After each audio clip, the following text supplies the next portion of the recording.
Shalom semuanya. Doa dan harapan saya tentunya setiap kita dalam kondisi yang sehat-sehat semua dan tetap ada di dalam proteksi Allah yang sempurna. Bapak Ibu saudara dikasih oleh Tuhan, di tengah-tengah situasi pandemi COVID sekarang ini mau tidak mau pasti membawa banyak perubahan di tengah-tengah dunia ini, termasuk perubahan di dalam gereja. Ketika situasi sulit ya untuk orang berinteraksi khususnya di dalam bertatap muka ya, kemajuan teknologi komunikasi menjadi solusi untuk orang bisa tetap berinteraksi, apakah itu di WA, Facebook, YouTube, atau di Zoom mungkin ya, atau IG dan lain sebagainya ya. Itu sangat meningkat tajam hari-hari ini. Bahkan salah satu aplikasi komunikasi yang tadinya tidak begitu dikenal, tapi hari-hari ini sudah demikian ngetren dan demikian familiar digunakan oleh semua kalangan. Nah, Bapak Ibu saudara dikasih oleh Tuhan, memanfaatkan kemajuan teknologi komunikasi memang sangat menolong ya di tengah-tengah situasi pandemik seperti ini ya. Hari-hari ini kita tidak asing ya dengan namanya ibadah online, live streaming, khotbah online, mungkin ada juga Zoominar mungkin atau webinar, dan banyak lagi istilah-istilah baru yang muncul yang sebelumnya mungkin asing bagi kita. Tapi sekali lagi pandemik ini membawa banyak perubahan ya. Saya setuju bahwa teknologi komunikasi ini ya sangat menolong dan membantu kita di tengah-tengah proses pandemi ini. Tetapi ya, apakah itu akan menjadi solusi ya di tengah-tengah gereja Tuhan? Ya. Saya pikir kita perlu berpikir ulang kalau kita berkata bahwa teknologi itu adalah solusi ya. Terbukti apa saudara? Dunia kesehatan hari-hari ini maju demikian pesat dan demikian canggih. Tapi ketika pandemi corona ini terjadi, ya, seolah-olah segala kecanggihan di dunia kesehatan itu tidak ada artinya. Semua orang bingung di dalam menghadapi pandemi ini.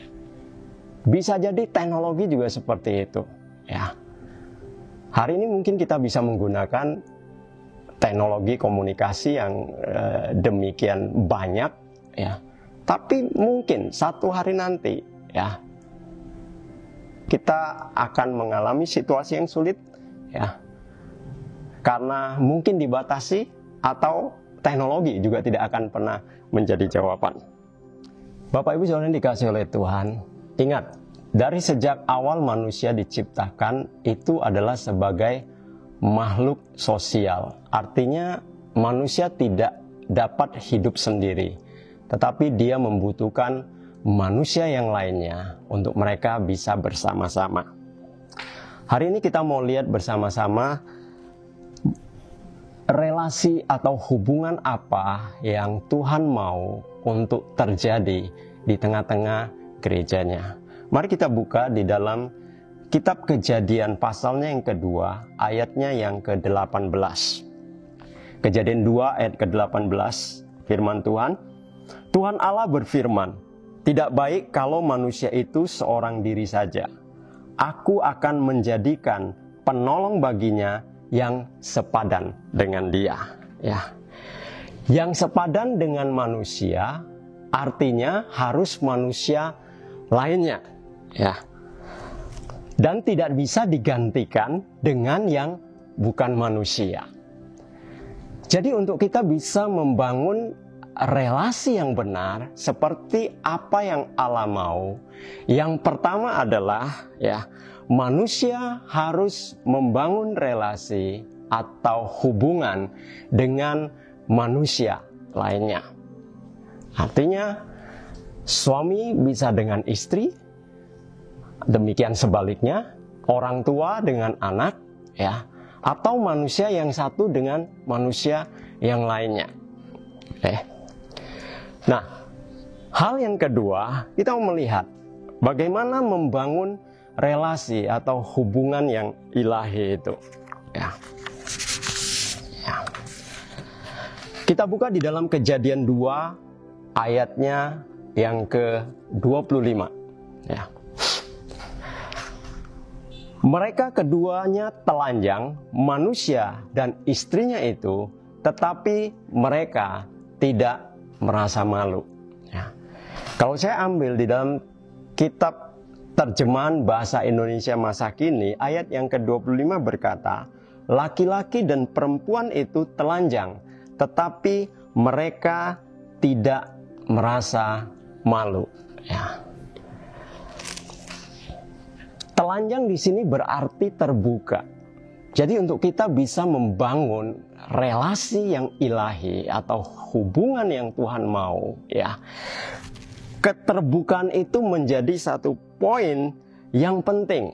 Artinya harus ada keterbukaan, tidak ada yang disembunyikan, atau yang ditutup-tutupi. Bagi kita orang yang tinggal di Indonesia, memiliki budaya, adat ketimuran, yang namanya keterbukaan itu bukanlah sesuatu yang mudah. Apalagi kalau itu menyangkut tentang masalah pribadi atau kehormatan di dalam keluarga. Akan cepat-cepat dikasih label untuk kalangan sendiri. Artinya tidak akan pernah orang lain boleh mengetahuinya, karena mungkin bagi kita itu adalah seperti aib kalau dibukakan kepada orang lain. Tapi itu adalah budayanya manusia. Sementara budaya kerajaan Allah justru kebalikannya. Sekali lagi, Allah berkata tadi, manusia itu telanjang, tetapi mereka tidak malu. Keterbukaan menjadi poin yang penting di dalam membangun relasi yang ilahi. Bapak Ibu Saudara yang dikasihi oleh Tuhan, kejatuhan manusia ke dalam dosa itu menghancurkan relasi ilahi yang Tuhan bangun di dalam kehidupan manusia sebagai umat ciptaannya. Kejadian 3 ayatnya yang ke-7 berkata, maka terbukalah mata mereka berdua dan mereka tahu bahwa mereka telanjang. Lalu mereka menyembat daun pohon ara dan membuat cawat. Ketika manusia jatuh dalam dosa, mereka makan buah yang dilarang oleh Tuhan. Mata mereka terbuka dan mereka melihat bahwa mereka telanjang. Itulah awal dari proses gimana yang namanya keterbukaan dalam hubungan manusia itu mulai dihancurkan. Ketika Allah, Alkitab mencatat, ketika Allah berjalan memasuki taman tersebut, lalu dia mulai mencari manusia, tapi manusia itu bersembunyi.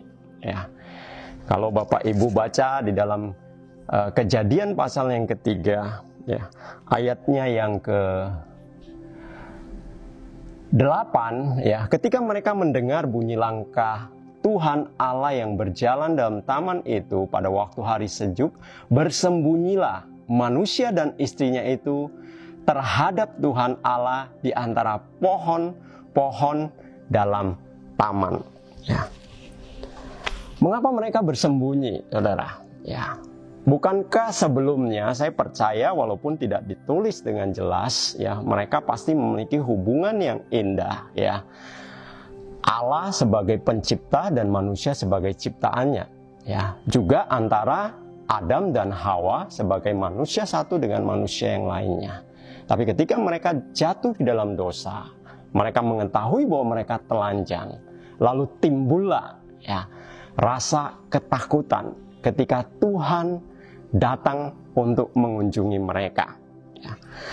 Kejadian 3 ayat 10 berkata, ketika Allah bertanya kepada mereka, mengapa? Di manakah engkau? Ayat yang ke-9 dikatakan, di manakah engkau?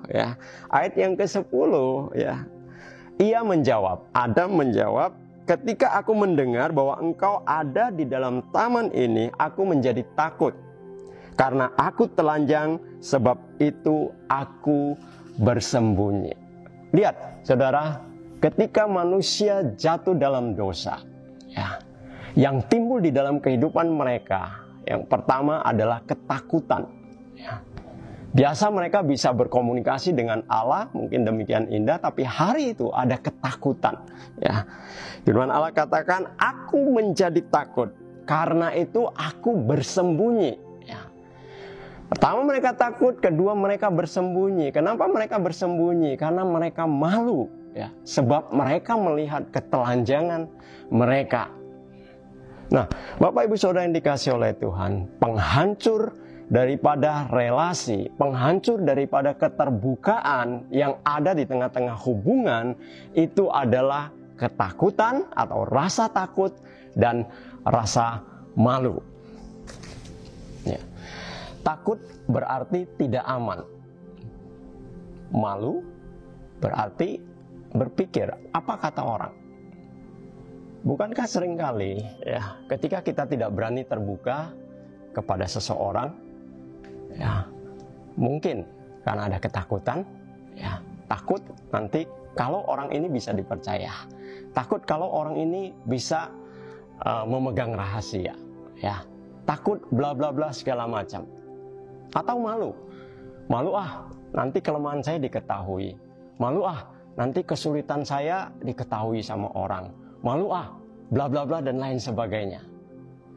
Jadi Bapak Ibu Saudara dikasih oleh Tuhan, sekali lagi, rasa takut dan rasa malu itu menghancurkan relasi ilahi di tengah-tengah kehidupan manusia yang seharusnya mereka bisa terbuka satu dengan yang lainnya. Begitu ada rasa takut, begitu ada rasa malu, ya, yang muncul bukan lagi keterbukaan, tetapi yang muncul adalah saling menyalahkan. Kita buka di dalam kitab Kejadian pasal yang ketiga, ayat yang ke-11 dan 12. Ya. Firman Allah berkata, ya, siapakah yang memberitahukan kepadamu, ya, bahwa engkau telanjang? Apakah engkau makan dari buah pohon yang kularang engkau makan itu? Ya, Tuhan bertanya kepada manusia, apa yang menyebabkan engkau menjadi takut dan engkau bersembunyi? Lalu jawab manusia itu, ayat yang ke-12 dan ayat yang ke-13, dikatakan, manusia itu menjawab, perempuan yang kau tempatkan di sisiku, dialah yang memberi dari buah pohon itu kepadaku, maka kumakan. Ya. Lihat saudara, Adam menyalahkan Hawa yang ada bersama-sama dengan dia. Lalu apa yang terjadi? Ayat yang ke-13. Kemudian berfirmanlah Tuhan Allah kepada perempuan itu, apakah yang telah kau perbuat ini? Jawab perempuan itu, ular itu yang memperdaya aku, maka kumakan. Ya. Kalau tadi Adam menyalahkan Hawa, sekarang Hawa menyalahkan ular. Ya. Ular bingung harus menyalahkan siapa, karena tidak ada lagi di sana. Seandainya ada yang lain yang dia bisa salahkan, mungkin ular akan menyalahkan yang lainnya. Bapak Ibu Saudara yang dikasihi oleh Tuhan, ketika ada rasa takut, ketika ada rasa malu, sekali lagi keterbukaan tidak akan pernah terjadi. Yang terjadi justru saling menyalahkan satu dengan yang lainnya. Suami, ya, menyalahkan istrinya, atau mereka saling menyalahkan. Orang tua saling menyalahkan dengan anaknya, ya. Mungkin pimpinan di dalam perusahaan, ya, saling menyalahkan dengan bawahannya, ya. Atau gembala, mungkin, ya, gembala saling menyalahkan dengan jemaatnya, saudara. Ya, jadi mengerikan sekali, ya, ketika orang-orang dikuasai oleh rasa takut dan rasa malu di dalam kehidupan mereka. Ya. Bapak Ibu Saudara yang dikasihi oleh Tuhan, untuk kita bisa membangun relasi yang ilahi seperti apa yang Allah mau, maka kita harus bisa menyingkirkan rasa takut dan rasa malu di dalam kehidupan kita. Pertanyaannya adalah bagaimana cara kita menyingkirkan rasa takut dan rasa malu di dalam kita membangun hubungan atau membangun relasi ya dengan sesama kita.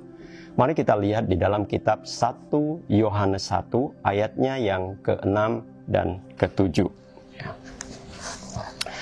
Jika kita katakan bahwa kita beroleh persekutuan dengan Dia, namun kita hidup di dalam kegelapan, kita berdusta dan tidak melakukan kebenaran. Ayat yang ke-7, tetapi jika kita hidup di dalam terang sama seperti Dia ada di dalam terang, maka kita beroleh persekutuan seorang dengan yang lain, dan darah Yesus anaknya itu menyucikan kita daripada segala dosa. Nah, jadi persekutuan yang benar dengan Tuhan akan menolong kita ya untuk kita bisa terbuka sehingga kita bisa menang atas rasa takut dan juga rasa malu ya. Kekristenan adalah satu agama yang sangat unik karena dia berbicara tentang kehidupan. Dan kekristenan selalu diidentikan dengan lambang salib. Dalam lambang salib itu ada garis horizontal dan garis vertikal. Nah, salib dengan garis horizontal dan garis vertikal itu mengingatkan kita ya. Vertikal berarti hubungan kita sebagai orang percaya ya dengan Allah yang kita sembah. Lalu garis vertikal itu menunjukkan hubungan kita sebagai manusia ya dengan manusia yang lainnya. Ya. Jika hubungan kita dengan Tuhan benar, ya. Sekali lagi, jika hubungan kita dengan Tuhan itu benar, seperti yang dikatakan di dalam kitab 1 Yohanes 1 ayat 7 tadi, tetapi jika kita hidup di dalam terang sama seperti Dia ada dalam terang. Ya, berarti hubungan kita dengan Allah benar. Kita hidup di dalam terang sama seperti Dia adalah terang, ya. Maka akan menolong kita ya untuk memiliki hubungan yang benar juga dengan sesama kita. Ya. Lanjutkan ayat ke-7 tadi, maka kita beroleh persekutuan seorang dengan yang lainnya. Ya. Beroleh persekutuan seorang dengan yang lainnya. Sekali lagi, ketika hubungan kita benar dengan Allah yang kita sembah, maka akan menolong kita juga memiliki hubungan yang benar, relasi yang benar dengan sesama kita. Ya. Bukan hanya kita akan mendapatkan hubungan yang benar dengan sesama kita, ya, tetapi juga akan membawa kita ya menang terhadap dosa, yaitu rasa takut dan rasa malu dalam hidup kita. Ayat yang ke-7 dari 1 Yohanes 1 tadi ya dilanjutkan dengan dan darah Yesus anaknya itu menyucikan kita dari segala kejahatan. Ya. Sekali lagi saya ulangin Bapak Ibu saudara dikasih oleh Tuhan, jika kita memiliki hubungan yang benar dengan Allah yang kita sembah, maka itu akan menolong kita untuk kita juga bisa memiliki hubungan yang benar dengan sesama kita. Dan kalau kita memiliki hubungan yang benar dengan sesama kita, ya, maka akan membawa kita untuk menang terhadap dosa yang ada dalam hidup kita, yaitu rasa takut dan rasa malu. Jadi Bapak Ibu Saudara yang dikasih oleh Tuhan, Allah mau ya di tengah-tengah situasi pandemik seperti apa yang kita alami sekarang ini, ya. Sekali lagi, teknologi bukan menjadi solusi, ya. Tetapi yang Tuhan mau adalah relasi, hubungan satu dengan yang lainnya di dalam hubungan yang benar atau relasi yang ilahi, relasi hubungan yang ada keterbukaan ada kejujuran. Sehingga ya kita mengalami kemenangan demi kemenangan. Bahkan kita mengalami persekutuan yang benar di antara kita sebagai umat pilihannya, juga di antara kita dengan Allah yang kita sembah. Saya percaya Bapak Ibu Saudara dikasihi oleh Tuhan, kita mau tetap bergairah, kita mau tetap mensyukuri setiap hal yang ada, karena kita percaya bahwa Tuhan selalu memiliki rencana yang indah di tengah-tengah gerejanya, di tengah-tengah umatnya. Mari kita berdoa.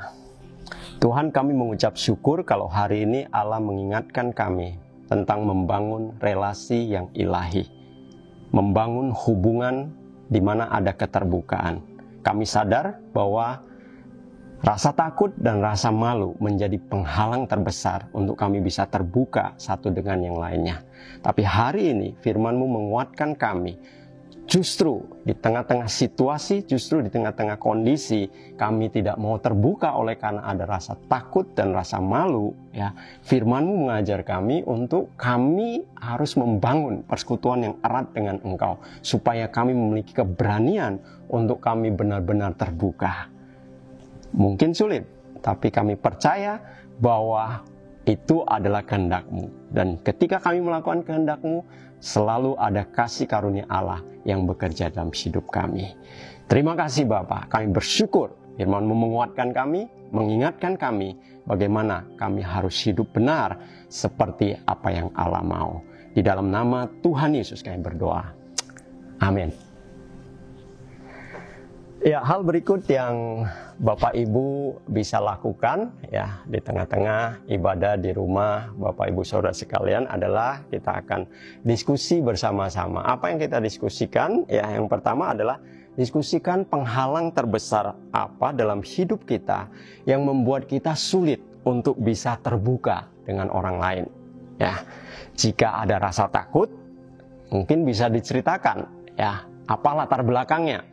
Atau kalau jika ada rasa malu juga bisa diceritakan apa latar belakangnya. Atau mungkin ya kedua-duanya, rasa takut dan rasa malu ya bisa diceritakan ya satu dengan yang lainnya.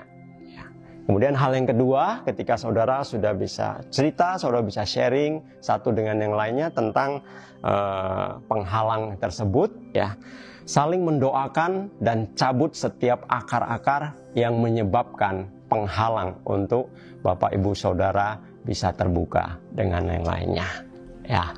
Terima kasih, Tuhan Yesus memberkati kita semua. Amin.